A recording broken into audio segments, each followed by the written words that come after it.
Well, time now for business news with Ari Rabinovich. Hey, Ari. Cynthia, how are you? I'm great. How are you today?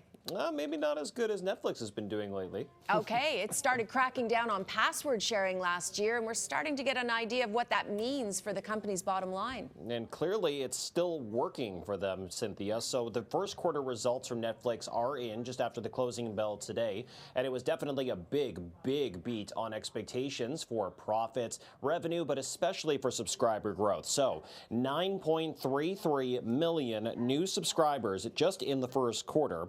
And that's versus the expectations of less than 5 million, so almost doubling that, and mostly due to the password sharing crackdown. So a lot of people giving in and saying, I'm just going to go ahead and get my own Netflix subscription.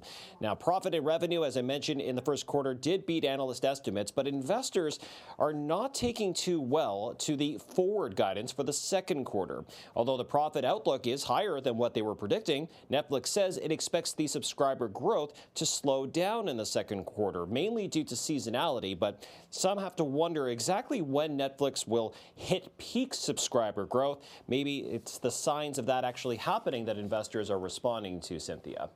Now, Starbucks is giving its plastic cups a bit of a green makeover, Ari. What's that going to look like? I mean, I'm not sure if they're actually going to be green, Cynthia, although that might be a good way to definitely paint the picture of what they're aiming for here. But yes, Starbucks says that starting at the end of the month, or by the end of the month, I should say, here and in the U.S., the cold drink containers, the disposable cups, will feature up to 20% less plastic than the current cups.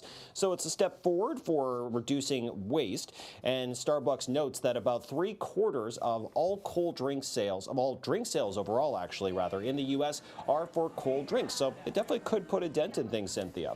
All right, and last but not least, the push to ban TikTok in the U.S. continues, and we have some hints of what that might look like, Ari. In fact, it could actually become a reality as time goes by. So it looks like some companies are getting some big gains for their stock prices on the expectations that TikTok could be banned in the U.S. after U.S. President Joe Biden suggested that if a bill forcing the ban of the use of TikTok in the U.S. comes to his desk, he will sign it. Today, shares of Snap Inc., the parent company of Snapchat, gained almost 7%.